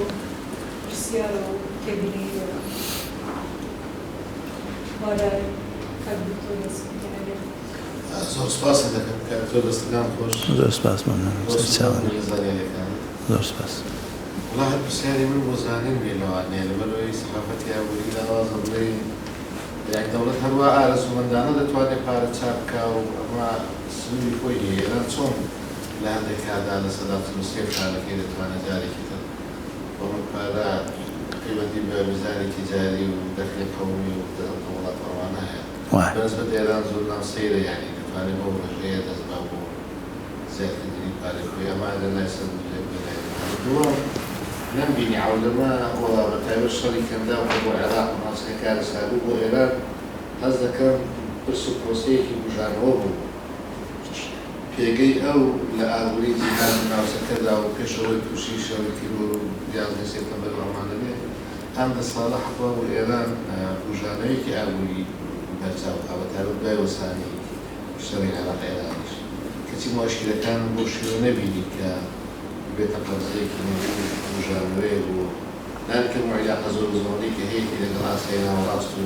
ئەگەر بۆ جیهانی دڵنیوانش بێت. خاڵێکی تر نازانم تا سەر بەنسبەت پرزنتێشنێکی جەنابەت مەقبولە ئەو پرسیارە کاریگەری ئەم سیاسەتی دژبەری ئەمریکا و ئەم هەموو فشارانە و صادرات و واردات بێ یانی نێوان چیرێک لە کاریگەری وەسە سیاسەتی ئابووری ئێرانی لەو ناوەیە بخرێتەوە. ئەوی تر مەسەلەی نەوە جەناب رزوانی حەسە ئەو یادداشتانەی بڵاو بوون سەردەمی شاش هەر پەترۆڵ ئێرانی ڕووخات لە کاریدا سیاسەتی خودکەفایی لە سەردەمی ئەم مەلایەنە سیاسەتی گەلێ بەرچاو بووە یانی بەشۆ ئێرانەوە لە هەموو جۆرەکانی سیارەدا و گەرمان هۆیەکانی گواستنەوە لانێکم هەتا ئەو کاتەی تووشی شەڕی بۆگەڵی لیبیا و سووریا و تا دوای 2011 بەدواوە حەقا بۆ هەموو ئیسلام و ئەشیلاتی ئیجابی بەناو سیاسەتی لە ماشێ لە سارەتی پێداویستی ژیانەوە تا هەمووانێک تر ئێران لەبواری هەشت و پاڵیشەوە نەچێتمانە تەسەوڕ کرد لەبواری سەماعی و زراعی ئێران هێز خۆشی حەسە بۆی پێدا چوون و هاتوویە بەقەدەرەوە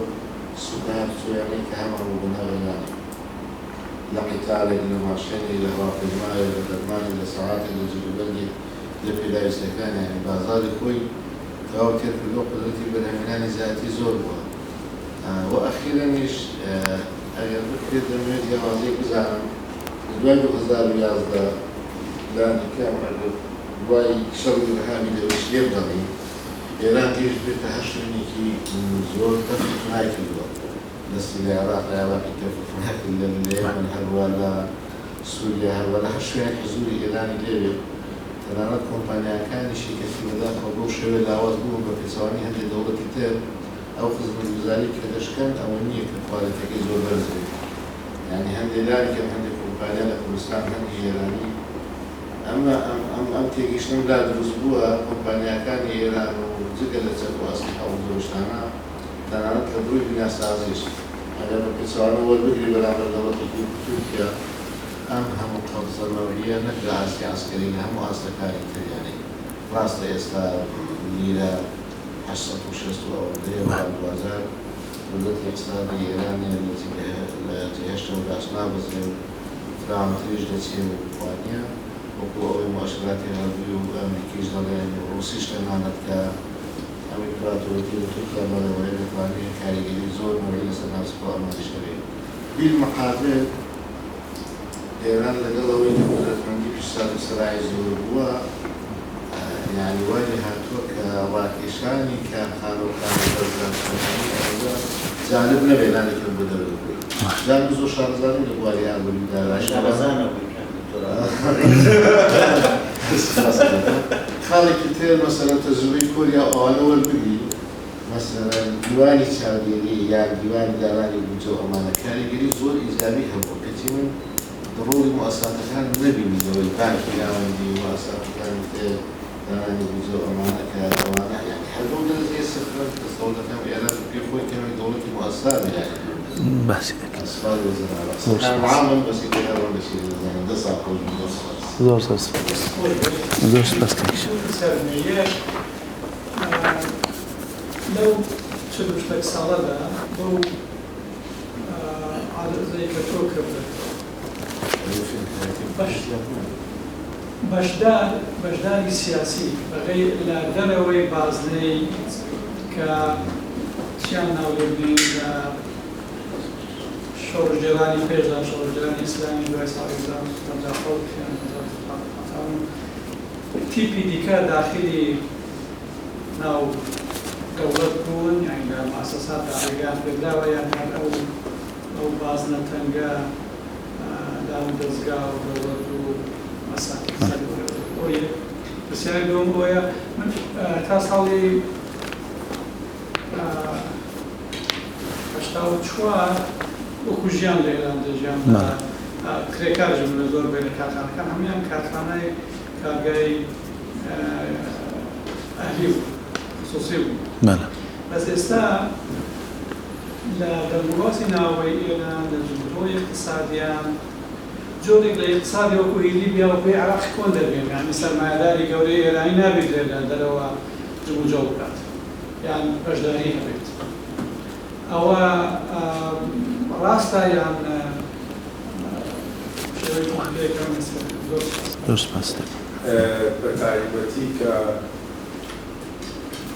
ئاستێکی زۆر باشی نیشاندا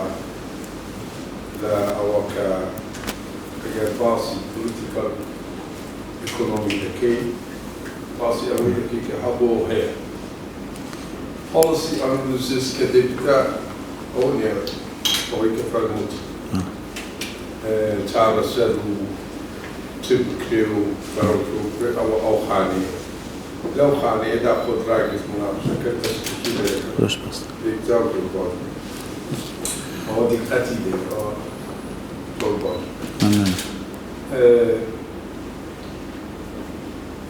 ئەو داتایە کە ئێستا ئەو داستانەکە لەسەر ئێران بیستمان کۆمنتی منەوەیە کە ئەو داستان تقریباً داتایەکی دسکریپتیڤەوە نیە بۆ دەقیقەکە حکایەتەکە چۆن بوو گرنگترین سلاید لەناو سلایدەکاندا ئەوەی لە دەستپێکدا بوو کە چۆن پیشەسازی ئەمریکاوی کە گەشەی ئابووری زیگزاگ بووە بەردەوام و زیگزاگ بوو چۆ سەرێ هاتووە خوارد چۆ سەرێ هاتووە خوارد چۆ سەرێ لە یەک مەرحەلەدا هەتوو نابینی کە گەشەی بەردەوام sustainable هەبێت. ئۆکەی؟ ئەو دەرسەکە دەتوانین بۆ ئابووری ئێرە بۆ مناقشاتی ئابووری ئێرە لەو سمینارە وەرگرین ئەو خاڵێک ئەو وڵاتان کە ناتوانن پیشەسازیکردن گۆڕانی پێکهاتەی دواوەی هێزی خۆیان هێزی کاریان لە کارێکی ئاسانتر بۆ کارێکی تەخەسوسیتر بیبەرە پێش پارالێل هاوکات هاوشان لەگەڵ گەشەی سەرمایە مرۆیی و لەگەڵ تاقیکردنەوەی بارودۆخی ئەنستیتوشناڵ و یاسایی خۆیان. ئەگەر چاودۆم تاریخە دەکەین ئەوەمان بۆ دەردەکەین لە زۆر جێگایەکە سەرمایەگوزاری باش کراوە لە بە پیشەسازیکردن بە هەنگاویان هەمێناوە، بەڵام لەبەر ئەوەکە بارودۆخی یاسایی و گەشەی سەرمایە مرۆیی و دەمودەستگای حکوومەتی لەگەڵی هەڵبژان ناڕوە پێشکەوتن و گەشەکە زیگزاگ و نەبوونی ئەو باڵانسە لە هەر وڵاتێکدا لە هەر شوێنێکدا ئەوە ئەو نەتیجەی ئەو دەرسی ئابووریە کە تا ئێستا وەرمان گرتووە ئیمکانی نییە بتوانێت گەشەی بەردەوام پێشکەشی ئەو میلەتە بکات. یعنی لە ئەزمێک نەدەچێ ئەزمێک نەدەچێ مەسەڵەن دەتوانێت پیشەسازیەکە بستە پێ بڵام پیشەسازیەکە ببتە هۆی ئەوە کە هێزی کارەکەت ڕوو بکاتە کشتوکات. ئەوە ترێنێکە لە ئێران دەستابێت باشە یعنی لە پڕادێک کشتوکالێک کە پرۆداکتیڤیتی لە خوارێ پارە کەمتر دەکات وانە؟ یعنی لە جاتی ئەوەکە گەشە بکەی سەرڕایەوەکە پیشەسازیەکە چۆ پێش بەڵام گەشەی ئابووریەکەت بەڕێ دواوە ئەو دەرسەی تێوەگرینە ئەگەر مەسەڵەن ئێستا لە مناقشاتی ئابووری کوردستان لە هەرێمدا دەبێت بزانین کە گۆڕانی پێکهاتەی گۆڕانی ستراکچرە لەگەڵ گۆڕانکاری لە بنەماکاندا فاندامنتالەکاندا کە سەرمایەی مرۆییە کە بارودۆخی یاسایی و بێخستنەوەی دەمودەستگاکانی وڵاتە ئەگەر هەڵشان نەبن ئیمکانی نییە بتوانی گەشەی بەردەوامت هەبێت لە ساڵێکدا دەچیە سەر لە ساڵێکی دیکەدا دێیە خوارد لە کاتێکدا دەچیە سەر لە کاتێکی دیکەدا دێیە خوارد پاشان کارنامەکە دەبتە کارنامەیەکی ئاوە باسی 100 ساڵ دەکەی هیچ تێدا نییە گەشەی ساستەینەبڵ و بەردەوامی تێدا نییە کە بتوانێت ئەگەر فاندامێنتاڵەکان گەشە بکەن ئەتو لەگەڵ دنیای دەرەوە مشکلت نەبێت ئەوەی کە لەگەڵ دنیای دەرەوە ئەو زیگزاگانەمان هێناوە لە ئێراندا لە بەرەو کە فاندامێنتاڵەکانی کوردستان ئێران باری ئەنستیتوشناڵ گەشەی نەکرد زۆرتری لەسەر زۆر سپاس ببورن لە خزمەتێوەدا باسکردن لەمانە زۆر زەحمەت و سەخت بوو ئینشاءڵڵا کە هیوادارم کە کاتەکە زۆر بە فیرۆم نەدابێت مەمنونم دەستان خۆش بێت کاک دکتۆر لە بابەت چاپکردنی دراو کاتێک کە بانکی ناوەندی لە وڵاتێک سەربەخۆ نەبێت ئەم کێشەیە هەمیشە ڕوودەدات بانکی ناوەندی سەر بە کابینەیە سەر بە حکوومەتە و ئەو جێگایی کە کابینە بڕیاری لەسەر دەدات و ئەمری بۆ دەچێت ئەو ئیشی خۆی دەکات کە پارە چاپ دەکات و ئەو شتەیە کە زۆربەی ئابووری ناسەکانی ئێران 40 ساڵ زیادە لەسەر ئەو شتە دەڕۆن و داوا دەکەن کە ئەمە بە پێی پلانێک بکرێت و بە پێی باڵانس و میزانیەک بکرێت بەڵام نەکراوە یەکێک لە هۆکارەکانی ئەوەی کە نەکراوە حەولمدا باسی بکەم بەڵام چون ئیسلایدەکان زۆر بوو مەجبور بووم بەشێکی پەڕێنم لەوانەیە بجوانی نەمتوانی بە ئەرستان بکەم ئەوەیە کە حکوومەت بودجەیەکی پێویستە بۆ ئەوەی کە وڵاتێکی 80 ملیۆن نەفەری بەڕێوە ببات ئابووری حکوومەت ئابووریەکی تاڕادەیەکی زۆر تاکە سەرچاوەی داهاتی نەفتیە وەختێک نەفت سیارەکەی دادەبەزێت یا وەختێک نەفتەکەی ناتوانێت بەهۆی گەمارۆ بفرۆشێت یعنی حکوومەت تووشی کورتێنانی بودجێ دەبێت بۆ ئەوەی کە ئەم کورتێنانی بودجێ جوبرانکاتەوە یا دەبێت لە دەرەوە قەرز بکات یان دەبێت لە ناوخۆ پارە چاپ بکات من پێم وانێ ئۆپشنێکی بەردەستی سێهەم بەهەبێت کە بە خێرایی بتوانێت جوابی داتەوە وەختێک کە بەهۆی گەمارۆکان پەیوەندی ئابووری لەگەڵ بانکە جیهانیەکان بە تایبەت بانکی جیهانی و سندوقی نێودەوڵەتی دراوە ئەمانە نەماوە و ئەوانە قەرزی نادەنێ قەرزی دەرەکی ئێران کەمترە لە 2 میلیارد دلار ناچارەکە دەست ببات بۆ چاپکردنی دراو و دەبینین کە لە بازە ساڵێک 40% دراو چاپکراوە و ئەو 40% دراو چاپکرانە یعنی ئەوەی کە بەلانی کەم 25% لەگەڵ خۆی هەڵاوسان دێنێ و دیتمان کە لەناو هەڵاوسانەکاندا ڕێژەی 35% ڕێژەیەکی نۆرماڵە یعنی وانێ کە بڵێن 2 ساڵ 3 ساڵ ئەو شتە ڕووی داوە بینیمان کە بەهۆی ئەو هەموو پارەی کە چاپ کراوە و تەقازا و داواکاری بۆ دراوی بیانی و بۆ کالای بیانی بەرز کراوەتەوە ڕێژەی هەڵاوسان لە بەشێک لە کالابیانەکان بە پێی ئەوەی کە ئاغای خانساری باسی دەکات سەرۆکی ژووری بازرگانی هەمووی ئێرانە بۆ بەشێک 100% بۆ بەشێک 658% ئەم ساڵ بەنسبەت ساڵی پێشوو و ئەمە کاریگەری خۆشی داناوە مناقەشەشی لەسەر کراوە بەڵام من پێم وایە هیچ ئۆپشنێکی دووەم وجودی نەبوو کە بتوانێت لە چاوی بکات لە بابەت تەواوبوونی شەڕی کەنداو کە شەڕی کەنداو عەرزم کردن لە دوای 10 ساڵی یەکەمی سایکلی سێهەم ڕوو دەدات کە لە دوای ئەوەی کە 10 ساڵی یەکەم عەرزم کردن شەڕی کەنداو تەواو دەبێت کێشە و ناوخۆی ملمانیەکان تەواو دەبێت تقریبا هەر 4 دەوری ئێران کۆنتترۆل دەکرێت لە خوزستانە لە کوردستانە لە تورکمەنستانە لە سیستانە ئەمانە هەمووی کۆنتترۆل دەکرێنی کێشەیەکی ناوخۆینی هەڕەشەیەکی ئەمنی ناوخۆینە دژی حکوومەت ڕوو دێنێتە پلانی گەشەی ئابووری کە پلانی گەشەی ئابووریەکە دەکەوێتە سەرەتای تەواوبوونی شەڕی عێراق و ئێران بۆ ماوەی 4 ساڵ گەشەیەکی ئابووری ڕوو دەدات حکوومەت حەول دەدا خۆی بچوو کاتەوە حکوومەت حەول دەدات کە گەشەیەکی ئابووری بێنێتە نێو ئارا و پەیوەندیشی لەگەڵ دەرەوە باشکە بەڵام دواتر بەهۆی چەندین کێشەیەکیان ئەوەی کە عەرزم کردن گەشەی ئابووریەکە گەشەیەکی هاوسەنگ نەبووە لە هەمووی ئێراندا و لە هەمووی سێکتەرەکاندا نەبوو لە بەشێک لە سێکتەرەکاندا ڕوویداوە بەتایبەت سێکتەرەکانی کە داهات بۆ حکوومەت دێنێ یا سێکتەرەکانی کە ئەولەویەتی یەکەمی حکوومەت بووە ناگاتە سێکتەرەکانی کە ناگاتە هەمووی ئێران تووشی قەیرانی ئابووری دەکاتەوە دیسان حکوومەت وەجگە لەوە پەیوەندی ئێران دیسان لەگەڵ دەرەوە دەپچڕێتەوە لە بیرمانە کە پاش دادگای میکۆنۆس هەموو نوێنەری حکوومەتی بیانەکان لە ئێران ڕۆیشتن پەیوەندی ئێران لەگەڵ دەرەوە تاوە پچڕا ئەمە بوو بەهۆی ئەوەی کە قەیرانی داراییەکە قوڵتر بێتەوە پەیوەندی ئێران پچڕا هەموو کۆمپانیەکانیان بردەوە ئیشوکارەکانیان ڕاگرت پرۆژەکانیان ڕاگرت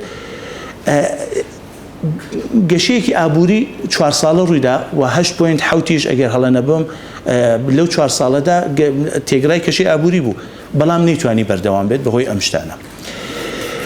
لە بابەت فشاری ئەمریکاوە پێم وایە 24 جار لە ئیسلایدەکان باسم کرد لە هەر شوێنێک کە دەبینین گەمارۆکان زیاد دەکات و فشاری ئابووری فشاری ئەمریکا بە دژی ئێران زیاد دەکات یان ئەوەی کە UN گەمارۆکان لەسەر ئێران زیاد دەکات ئابووری ئێران دیسان بچووک دەبێتەوە چون پەیوەندی لەگەڵ دەرەوە نامێنێ ئابووری ئەمڕۆ ئابووری نوقتەئی و ئابووری خاڵی و ئابووری شاری وڵاتی معنی نییە ئابووریەکی جیهانیە وەختێک کە ناتوانێت لەگەڵ دەرەوە تەکنۆلۆژیا بکرێت وەختێک کە ناتوانێت ئامراز بۆ نەوت و بۆ گاز و بۆ کارەبا و بۆ ئەمانەی بکرێت وەختێک ناتوانێت بەرهەمەکانی هەنار دەکات وەختێک لە بەرامبەر ئەم فشارە سیاسی و فشاری گەمارۆیی کە ڕووی داوە نرخی دراوەکەی زۆر دادەبەزێت ئەوە ناتوانێت شت داخل بکات نەتیجەکەی دەبێتە ئەمەی کە ئابووری بچووک دەبێتەوە و ئەمە من پێم وایە لەم 40 ساڵەدا زۆر جوان خۆی پیشان داوە بینیمان کە لە 13 ساڵ حکوومەتی پێش ئێران تا 1975 ئابووری ئێران لە ماوەی 13 ساڵدا 4 قات دەبێت بەڵام لە 40 ساڵدا 2 قات بووە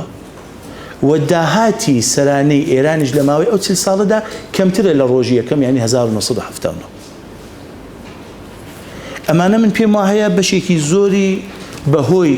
گەمارۆکانەوەیە بەشێکی ئایتەمێکی 11مان بوو لێرە باسمان کرد بەهۆی سەرچاوە مرۆڤیەکانە کە بەڕاستی سەرچاوە مرۆڤیەکان جوان بایەخی پێ نەدراوە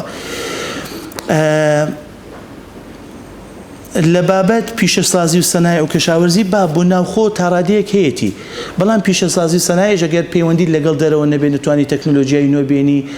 لە دێڤەلۆپمنتی تەکنۆلۆژیای نوێ پیشەسازی نوێ بەشدار بی بەلانی کەم لە ناو خۆت داینی بکەیت لە ئاستێک دەمێنیەوە پیشەسازی لە زۆربەی بوارەکاندا مەسەلەن لە 30 ساڵەوە پێش 40 ساڵەوە پێش ماوەتەوە مەسەلەن پیشەسازی سیارەی ئێرانی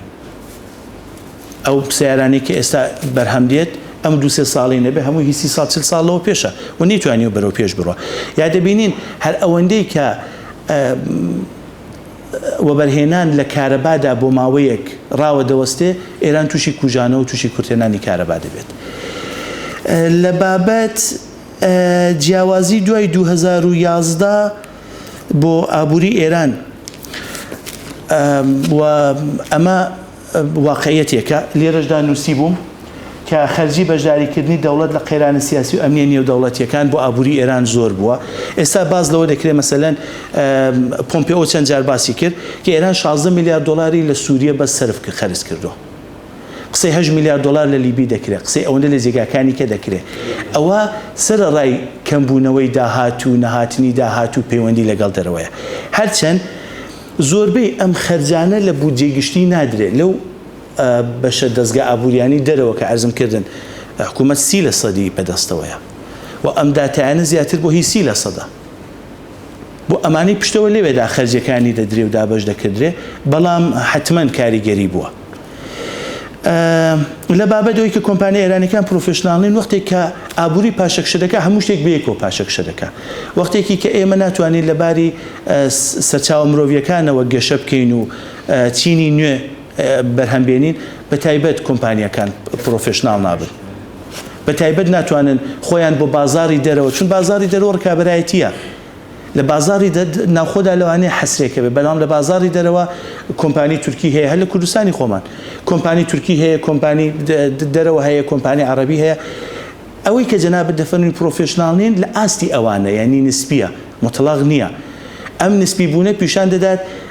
بە بڕوای من پیشاندەری ئەو پاشەکشی ئابووری لەم 40 ساڵ 45 ساڵەی داهاتوودا کە کاریگەری کردو چون بۆ ئەوە گرنگە زوو بێت ئیشێک تەواوکە دۆڵارێک وەرگری و بڕواتەوە بۆ ئەوەی کە ئایا ئیشی دووەم دەبێت ئیشی سوم نابێت بەهۆی ئەوەی کە پەیوەندیەکان لە دەرەوە زەعیفە زۆر ناتوانێت پلانی بۆ دابڕێژێت لە بابەت مقایسەی ئێران و تورکیش من پێم وایە هەر ئەو شتەیە تورکیە وڵاتێکە کە سەرەڕای هەموو ئەو چالێنج و هەموو ئەو کەشمەکێشانەی کە لەگەڵ رووسیا و لەگەڵ ڕۆژاوە لەگەڵ هەمووی دەکات بەڵام وڵاتێکی جیهانیە بەڵام بەهۆی ئەم گەماڕۆیانە بەهۆی ئەم سیاسەتانە ئێستا ئێران وڵاتێکی جیهانی نییە و پەیوەندی لەگەڵ جیهان نەماوە پس کاریگەری لەسەر جیهان کەمتر دەبێت و کاریگەری جیهانیش لەسەر ئەو لە بازەجەیەکدا زیاتر دەبێت لە بازەجەیەکدا زۆر قوڵ دەبێت مەسەل دەبینین 2008 وەختێک هەمووی ئابووری دنیا تووشی کێشەهات ئاخری 2009 جا لە ئێران سەری هەڵدا ئێران خۆی پیشاندا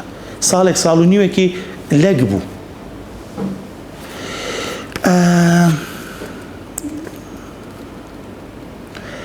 کاکسەرۆ لە بابەت بەشداری کەسانی لە دەرەوەی بازنەی ئەم شۆڕجێرانی ئیسلامی باسیکردن پێم وایە باسم کرد زیاتر بایەخ دەدرێت بە تەعهود تا تەخەسوس و کۆمپانیای ئارامکۆ میسال هێناوە من پێم وایە هەیە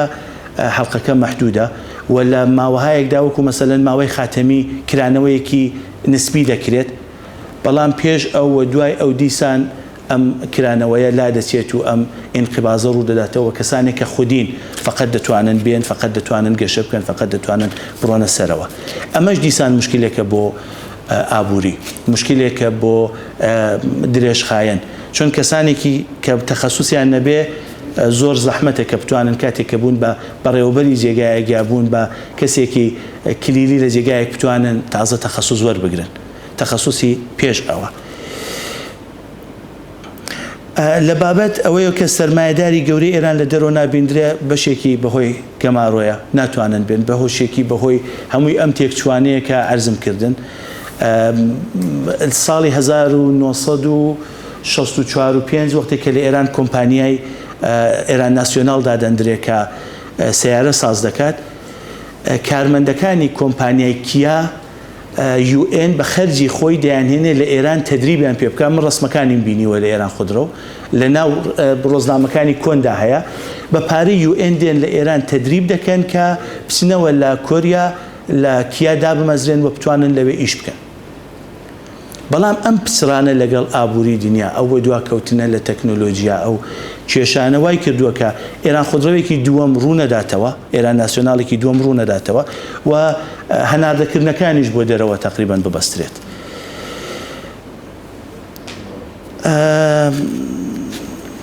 کاکسیان سەبارەت بە هەڵسەنگاندنی ئابووری وڵات بۆ فاکتۆری خارجی فەرمووتان. من پێم وایە کە کاریگەری بووە و ئەم فاکتۆرانە ئەم گەماڕۆیانە ئەم کێشانە بێکاریگەر نەبووە، ینی کاریگەری زۆر جدیشی بووە لە ئەگەر پرسیارەکەم جوان وەرگرتی بێت و جوان ئەرزم کردبێتی و هەموو ئەمانە پیشان دەدات کە هەر شوێنێک ئەمانە زیاد دەکەن پاشەکشەی ئابووریەکە کەم دەکاتەوە دواکەوتنەکە قوڵتر دەبێت. زۆر سپاس بۆ وەختان. دەستان خۆش بێت. دەستان خۆش بێت.